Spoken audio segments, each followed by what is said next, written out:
নমস্কার বন্ধুরা, welcome to cricket and football hub. তো বন্ধুরা, এই ভিডিওতে তোমাদের মধ্যে বেশ কয়েকটা গুরুত্বপূর্ণ আপডেট নিয়ে আলোচনা করার আছে, সেহেতু এই ভিডিওটা একটু না স্কিপ করে তোমাদের পুরোটা দেখার অনুরোধ থাকলো। আর তোমরা যারা আমাদের এই চ্যানেলে প্রথমবার এসেছো তারা কিন্তু অবশ্যই ভিডিওতে লাইক দিয়ে চ্যানেলটা সাবস্ক্রাইব করে রেখো, কারণ তুমি কিন্তু এখানে তোমাদের প্রিয় দলের সমস্ত রকম খেলার খবর সবার আগে পেয়ে যাবে। তো চলো আর দেরি না করে আজকের ভিডিওর মেইন টপিকগুলো নিয়ে আলোচনা শুরু করা যাক। তো বন্ধুরা, তোমরা জানো আইএফএ শিল্ডের ফাইনাল ম্যাচে মোহনবাগান দল তারা পেনাল্টিতে ইস্টবেঙ্গলকে হারিয়ে মোহনবাগান তারা 21তম বার আইএফএ শিল্ড চ্যাম্পিয়ন হয়েছে। আর ওদিনের ওই মেগা ফাইনাল ম্যাচে আপুইয়ার গোল আজ কিন্তু মোহনবাগানকে শিল্ড জয়ের আনন্দ এনে দিয়েছে।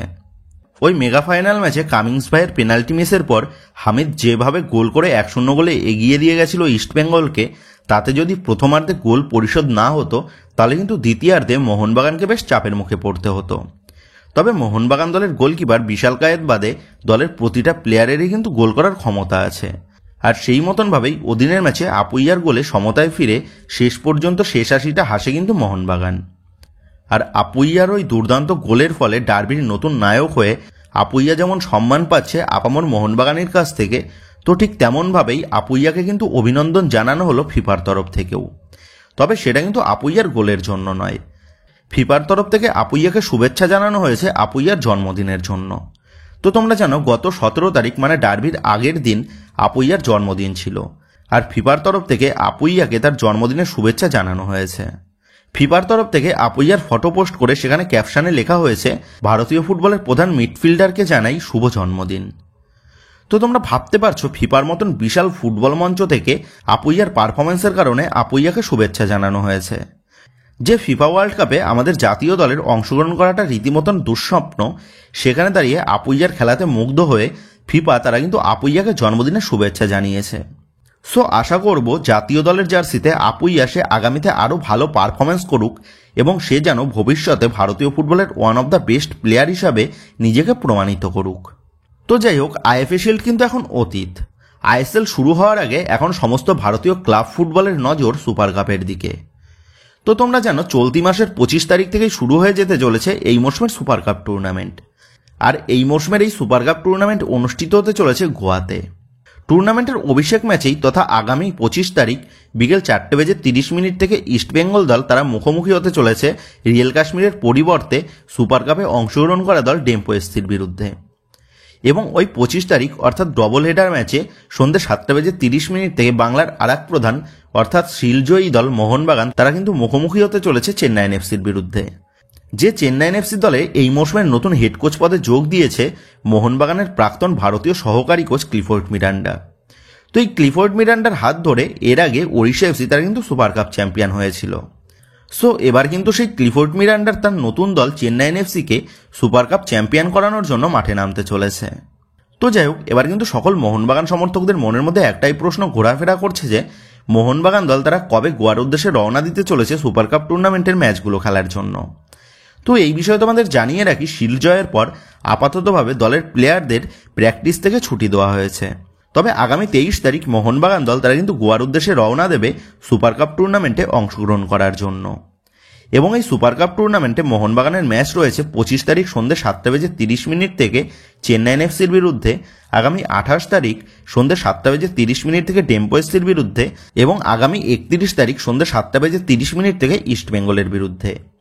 অপরদিক দিয়ে ইস্টবেঙ্গলের ম্যাচ রয়েছে 25 তারিখ 4:30 থেকে ডেম্পো এসসির বিরুদ্ধে, 28 তারিখ বিকেল 4:30 থেকে চেন্নাইন এফসির বিরুদ্ধে এবং 31 তারিখ সন্ধ্যে 7:30 থেকে মোহনবাগানের বিরুদ্ধে। অর্থাৎ শিল্ড ফাইনালের মাত্র সপ্তাহ দুয়েকের মধ্যেই আমরা কিন্তু আরও একবার বাংলার ফুটবলের বড় ম্যাচ অর্থাৎ সেই ঐতিহ্যবাহী ডার্বি ম্যাচের আরও একবার কিন্তু সাক্ষী থাকতে চলেছে সমগ্র ডার্বি প্রেমীরা। আর শিল্ডের ফাইনাল ম্যাচে মোহনবাগানের কাছে হেরে ইস্টবেঙ্গল কর্তা দেবব্রত বাবু তিনি জানিয়ে দিয়েছেন তারা ওই ম্যাচে মোহনবাগানের কাছে হারেনি, তারা হেরেছে কপালের কাছে। তবে কপাল যে সবসময় সবার সাথে সাথ দেবে তেমনটা নয়, সেহেতু আগামী 31 তারিখের ডার্বিতে মোহনবাগানকে দেখে নেওয়া হবে, এমনটাই কিন্তু শিল্ড ফাইনাল হারের পর রীতিমতন হুঙ্কার দিয়েছে লাল হলুদ শীর্ষকর্তা নিতুবাবু। তো বন্ধুরা, তোমাদের কি মনে হয় গত 18 তারিখের ডার্বি ম্যাচে দুই দল যেমন পারফরমেন্স করেছে, তাতে আগামী 31 তারিখের ডার্বি ম্যাচে কোন দল জয়লাভ করতে পারে বলে তোমার মনে হচ্ছে?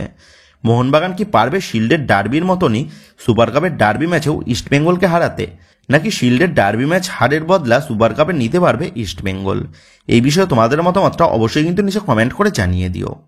তো যাই হোক, এরপর যদি সুপার কাপের লাইভ টেলিকাস্টের বিষয়ে কথা বলা যায়, তো তোমাদের ইতিমধ্যেই জানিয়ে দিয়েছি যেমনটা আপডেট, সুপার কাপ টুর্নামেন্টে শুধুমাত্র Mohun Bagan, FC Goa, Mumbai city FC এবং বেঙ্গালুরু এফসি এই 4টে দলেরই প্রতিটা গ্রুপ স্টেজের ম্যাচের লাইভ টেলিকাস্ট করানো হবে এবং বাকি দলগুলোর একটা করে ম্যাচের লাইভ টেলিকাস্ট করানো হবে। কারণ শুধুমাত্র ফটোডা স্টেডিয়ামের ম্যাচগুলোরই লাইভ স্ট্রিমিং করানোর পরিকল্পনা রয়েছে ব্রডকাস্টিং পার্টনারের। আর এই রকম আপডেট প্রকাশ্যে আসার পর থেকেই বাকি দলগুলো তারা কিন্তু লাইভ টেলিকাস্টের বিষয়ে প্রোটেস্ট করা শুরু করেছে। সেহেতু আশা করা যাচ্ছে শেষ পর্যন্ত সুপার কাপের প্রতিটা ম্যাচেরই লাইভ টেলিকাস্ট করানোর সিদ্ধান্ত নেওয়া হবে এআইএফএফ এর তরফ থেকে। যদিও বা এই বিষয়ে এখনও কিন্তু চূড়ান্ত কোনো আপডেট প্রকাশ্যে আসেনি, তবে যতদূর সম্ভাবনা আগামী 1-2 দিনের মধ্যেই সুপার কাপের লাইভ টেলিকাস্টের বিষয়ে যাবতীয় আপডেট কিন্তু জানিয়ে দেওয়া হবে এবং তখনই কিন্তু জানা যাবে এই মৌসুমের সুপার কাপ টুর্নামেন্টের ম্যাচগুলি মোবাইল এবং টিভিতে কোন চ্যানেলে দেখানো হবে। সো সুপার কাপের লাইভ টেলিকাস্টের বিষয়ে সমস্ত আপডেট পেতে অবশ্যই কিন্তু তোমরা আমাদের চ্যানেলের সাথে যুক্ত থেকো। আর শিল্ড ম্যাচের মতনই সুপার কাপের ম্যাচগুলোরও ফ্রি লাইভ লিঙ্ক কিন্তু আমরা তোমাদের জন্য দিয়ে দেওয়ার চেষ্টা করব। সেহেতু অবশ্যই এই যাবতীয় সুবিধাগুলো পেতে এবং ভারতীয় ফুটবল এবং ভারতীয় ক্লাব ফুটবল রিলেটেড যাবতীয় আপডেটগুলো সবার আগে এক জায়গা থেকে পাওয়ার জন্য তোমরা অবশ্যই আমাদের এই চ্যানেলটাকে সাবস্ক্রাইব করে পাশে থাকা বেল আইকনটা প্রেস করে দিও। তো যাই হোক, ইতিমধ্যেই সুপার কাপ টুর্নামেন্টের জন্য জোর কদমে প্রস্তুতি শুরু করে দিয়েছে টুর্নামেন্টে অংশগ্রহণকারী সমস্ত দলগুলি। আর নিজেদের দল কতটা গুছিয়ে নিয়েছে তা জানার জন্য গতকাল 4 দল তারা কিন্তু নিজেদের মধ্যে অনুশীলন ম্যাচও খেলে ফেলল। যেখানে কেরালা ব্লাস্টার এফসি তারা গতকাল অনুশীলন ম্যাচ খেলেছে চেন্নাইন এফসির বিরুদ্ধে এবং ওই অনুশীলন ম্যাচে কেরালা ব্লাস্টার এফসি তারা কিন্তু চেন্নাইন এফসির বিরুদ্ধে 1-0 গোলের ব্যবধানে জিতেছে। আর গতকালের ওই ফ্রেন্ডলি ম্যাচে কেরালা ব্লাস্টার এফসির হয়ে গোল তুলে আনে দানিশ ফারুক।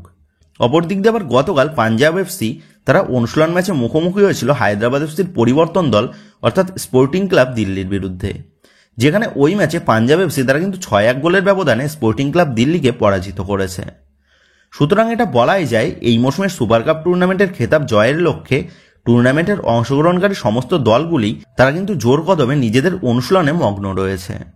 সেক্ষেত্রে এই মৌসুমের সুপার কাপ টুর্নামেন্টের খেতাবটা কোন দল জয়লাভ করে সেই দিকেই কিন্তু আমাদের নজর থাকবে।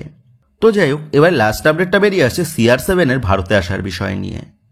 তো তোমরা জানো CR7 এর দল আল নাসারের বিরুদ্ধে ACL2 এর ম্যাচে আগামী 22 তারিখ সন্ধ্যে 7:30 থেকে নিজেদের হোম গ্রাউন্ডে মুখোমুখি হতে চলেছে এফসি গোয়া।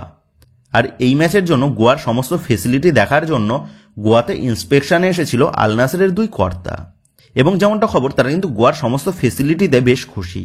তবে বর্তমানে দাঁড়িয়ে যেমনটা আপডেট জানাচ্ছে, গোয়াতে সমস্ত ফেসিলিটি থাকা সত্ত্বেও ভারতে খেলতে আসতে চাইছে না CR7, যার ফলে আগামী 22 তারিখের ম্যাচে CR7কে ভারতের মাটিতে কিন্তু দেখতে পাওয়ার কোনো সম্ভাবনা নেই, যেটা কিন্তু এই মুহূর্তে দাঁড়িয়ে ভারতের সমস্ত CR7 সমর্থকদের জন্য একটা হার্ট ব্রেকিং নিউজ তা কিন্তু বলাই যায়।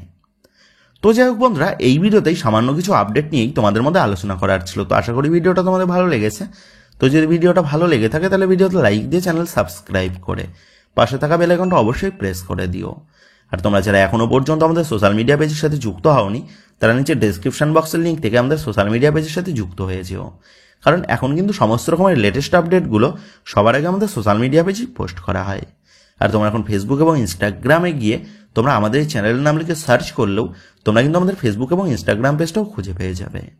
সেক্ষেত্রে তোমার প্রিয় দলের সমস্ত রকমের লেটেস্ট আপডেট সবার আগে জানার জন্য এবং আমার সাথে সরাসরি যে কোনো বিষয়ে কথা বলার জন্য তোমরা অবশ্যই মনে করো আমাদের সোশ্যাল মিডিয়া পেজের সাথে যুক্ত হয়ে যেও।